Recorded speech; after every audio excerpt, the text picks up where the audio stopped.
E. There's something I need to confess, something I should have never witnessed, but now it feels like I'm trapped in it. It all began behind that barn, the one with the chipped paint, the one I grew up near, the one I thought I knew so well. But what happened there, what my nephew did, is something I will never ever forget. You see, I never meant to be part of this story, but fate had other plans. I'm not proud of what I saw, but the truth is, once you witness something this shocking, you can't unsee it. It burns itself into your memory, and I can't let it stay buried any longer. Let me take you back to that day. A warm breeze swept across the land, the kind that carried the scent of earth and hay. A perfect day on my sister's farm. I was helping her out with some of the chores, no big deal, just the usual. I thought it would be like any other day, but I couldn't have been more wrong. My nephew Marcus was there too, of course. He's young, barely in his 20s, but there's always been something about him, something in the way he carries himself, something intense. You wouldn't notice it at first.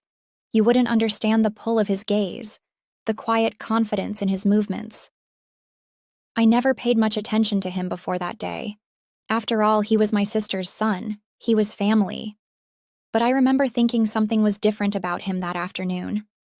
I can't explain it, but I felt the shift the moment he walked into the barn, a little too quickly.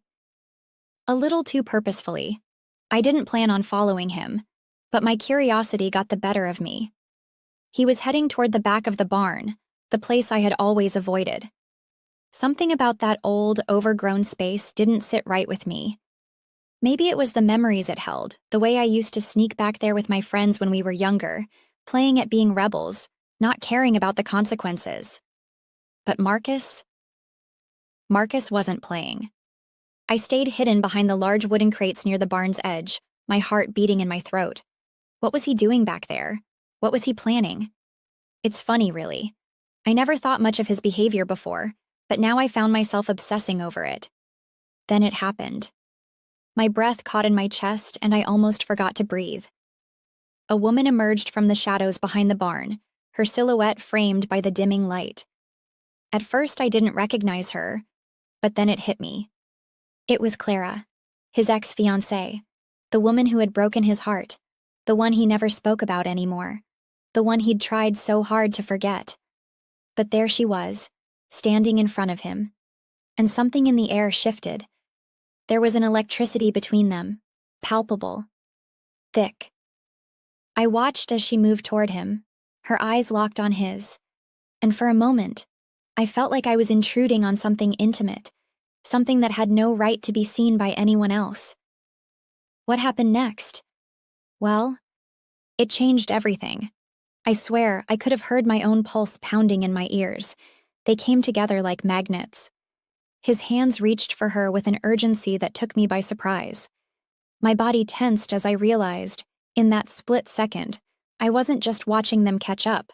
I wasn't just witnessing a friendly reunion. I was witnessing something darker, more complicated. They kissed. Not the kind of polite, nice to see you kiss. No.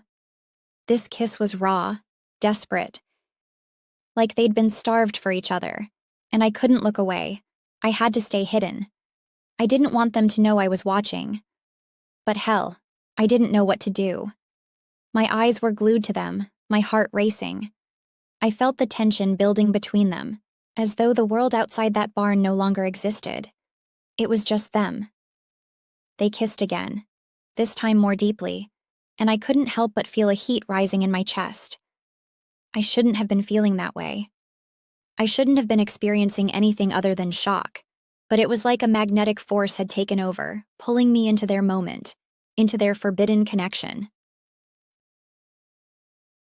His hands moved slowly down her back, his touch so familiar, so intimate. I should have looked away. I should have screamed, intervened. But I couldn't. I felt like I was paralyzed, like everything inside of me screamed to stop, but my body wouldn't obey. That's when I realized something. This wasn't just about an ex coming back. No.